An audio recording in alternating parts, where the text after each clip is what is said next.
भयानक रात की भयानक यादें, भाग 2। अभी तक आपने सुना कि सान्वी की मोम सौरभ और प्रोफेसर मिश्रा को सान्वी को घर लाने के बाद की कुछ घटनाएं बताती हैं और साथ ही ये भी बताती हैं कि बचपन में सान्वी कुलधरा का जिक्र किया करती थी, जो अजीब सी बातें लगती थी।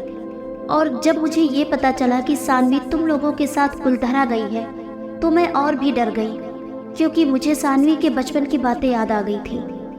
ये सब आप लोग पिछले एपिसोड में सुन चुके हैं। अब आगे प्रोफेसर मिश्रा बातों पर गौर करते हुए सान्वी की मॉम से पूछते हैं, तो आपको उसके बाद तांत्रिक बाबा दोबारा कैसे मिले? मेरा मतलब उस दिन तो वो तांत्रिक बाबा कहीं चले गए थे ना, सान्वी को आपको थमाकर। और आपने बताया था कि जैसे ही उन्होंने सान्वी को दिया उसके बाद से वो वहाँ दिखे ही नहीं, या फिर यूं कहें कि कहीं चले गए। तो फिर ये तांत्रिक अचानक से। सान्वी की मॉम अपने पैरों को बिस्तर के ऊपर रखते हुए आराम से बैठती हैं और कुछ सोचने लगती हैं। जैसा कि मैंने बताया कि जिस दिन से हम सान्वी को घर लाए उसके कुछ दिनों तक तो हमारे साथ कोई भी घटनाएं नहीं हुई, लेकिन उसके बाद कुछ घटनाएं होने लगी, कुछ अप्रिय घटनाएं जो शायद नहीं होनी चाहिए थी। और मेरे हस्बैंड के साथ हमेशा ऐसा कुछ न कुछ होता रहता था जिससे उनको बहुत ज़्यादा नुकसान हो सकता था। और एक दिन सच में ही उनका एक्सीडेंट हो गया और वो चल बसे, और उसके बाद की ही ये घटना है। मैं सान्वी के साथ थी और मेड घर पर काम कर रही थी। अचानक हमारे दरवाजे पर किसी ने दस्तक दी। मेड ने जब उसने दरवाज़ा खोला तो उसने देखा कि एक तांत्रिक बाबा गेट पर खड़े हुए हैं, जिनके हाथ में कुछ माला और एक मोर पंख की झाड़ू थी।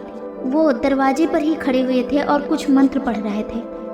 सौरभ, जो कि बातों को बड़े ही गौर से सुन रहा था, अचानक से ही बोल पड़ता है, लेकिन आपको ये सब कुछ इतना डीपली कैसे याद है? सान्वी की मॉम गहरी सांस लेते हुए कहती हैं, क्योंकि जब मेड ने दरवाज़ा खोला तो वो बहुत ज़ोर से चिल्लाई थी और बेहोश हो गई थी। ये बात मुझे समझ में नहीं आई कि उस समय क्या हुआ था, लेकिन उसकी वो हालत देखकर मैं काफ़ी डर गई थी। जब मैंने सामने उस तांत्रिक को देखा तो मैं पहले तो पहचान ही नहीं पाई, लेकिन जब उस तांत्रिक ने मुझे बताया कि क्या मुझे उस रात के बारे में कुछ याद है या नहीं, तब कुछ धुंधली सी याद मेरे मन में आई। प्रोफेसर मिश्रा उस डायरी में लगातार कुछ लिखे जा रहे थे।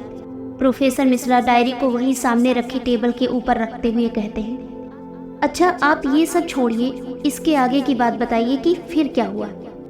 क्या आप उस तांत्रिक को पहचान गई थी?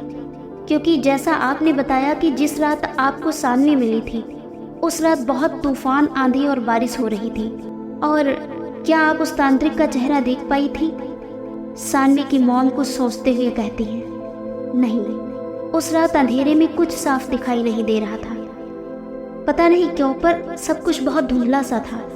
प्रोफेसर मिश्रा अपनी डायरी वापस उठाते हैं और फिर से कुछ नोट करते हुए कहते हैं, फिर आपको कैसे पता कि उस दिन जो तांत्रिक आपके घर आया जिसे देखकर आपकी मेड बेहोश हुई, वो वही तांत्रिक था जिन्होंने आपको सान्वी को दिया था? सान्वी की मॉम अपने माथे पर आया पसीना पोंछती हैं और कहती हैं, क्योंकि जब वो तांत्रिक आए और ये सब घटना हुई तो मैं वहाँ गई और उन्होंने मुझसे पूछा था कि वो रात याद है या फिर नहीं, जब सान्वी मुझे मिली थी।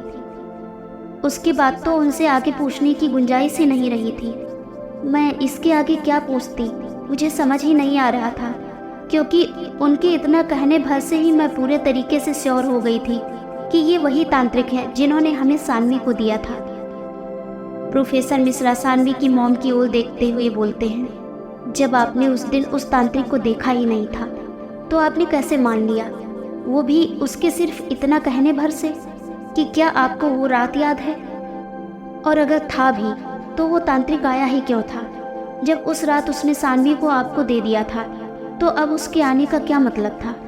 सान्वी की मॉम कहती हैं, नहीं सर, था तो वो वही तांत्रिक, लेकिन अगर आप ये सवाल पूछ रहे हैं कि वो क्यों आया था, तो उसका कारण भी उन्होंने मुझे उस दिन बताया था। सान्वी की मॉम आगे की बातें बताए जा रही थी और सौरभ और प्रोफेसर मिश्रा उनकी बातों को बहुत ध्यान से सुन रहे थे। सान्वी की मॉम अपनी बातें जारी रखते हुए आगे कहती हैं, जब मैंने तांत्रिक को देखा और उन्होंने मुझे सब बताया तो मैंने उनको अंदर आने को बोला, और जब वो अंदर आए और मुझे एक ऐसी बात बताई थी जिसको सुनकर मैं हैरान रह गई थी। और उन्होंने मुझे कहा कि सानवी पर एक बुरा साया है, कोई अदृश्य शक्ति है जो सानवी के पीछे है और सानवी की वजह से ही इस शक्ति का साया आपके घर पर है। जो भी घटनाएं हो रही हैं वो सब उसी की वजह से हो रही हैं और सानवी को भी उससे खतरा हो सकता है, जिसके लिए उन्होंने मुझे सानवी के लिए एक तावीज़ दिया। और ये वही तावीज़ था जिसे मैं हमेशा सानवी को पहने रहने के लिए कहती थी। सानवी की मॉम थोड़ा रुकती है और सौरभ से पानी मांगती है। सौरभ पानी का ग्लास सानवी की मॉम की तरफ बढ़ाते हुए कुछ पूछने लगता है। माँ, आप ठीक है ना? मतलब आप बहुत ज़्यादा परेशान लग रहे हो। मैं कब से देख रहा हूँ आप अपने पैरों को इधर उधर हिलाए जा रहे हैं। क्या आपके पैरों में दर्द हो रहा है? सानवी की मॉम कहती है, नहीं, बस थोड़ा सा थका हुआ महसूस कर रही हूँ। इतनी देर तक बैठ नहीं पाती हूँ ना, बस यही प्रॉब्लम है। तभी अचानक से सानवी की आवाज़ आती है जो अपनी मॉम को पुकार रही थी। सानवी जोर से आवाज़ लगाते हुए कहती है, मॉम, कहाँ हो आप? क्या आप सौरभ के कमरे में हैं? मॉम। सौरभ सानवी की मॉम के बोलने से पहले ही सानवी को जवाब देता है, हाँ सानवी, मॉम यहीं पर हैं और बस हमारे साथ बैठकर थोड़ा गपशप कर रही हैं। मैं तो कहता हूँ तुम भी यहीं आ जाओ, मज़ा आ रहा है। सौरभ बहुत धीमी आवाज़ में प्रोफेसर और सानवी की मॉम से कहता है, अब बात को हम यहीं ख़त्म करते हैं। शायद जितनी बातें हमें जाननी थी वो हमें पता चल चुकी हैं और अगर फिर भी कुछ पूछना होगा तो बाद में पूछ लेंगे, लेकिन अभी सानवी जाग गई है और वो यहीं आ रही है, तो अब हम इस बारे में बात ना ही करें तो अच्छा होगा। इतना कहकर ही सभी शांत हो जाते हैं। आखिर सानवी क्यों अचानक से अपनी मॉम को पुकार रही थी? क्या कोई बात थी? क्या कोई सपना फिर से आया था सानवी को? क्या इन बातों का प्रोफेसर और सौरभ को कोई लाभ होगा?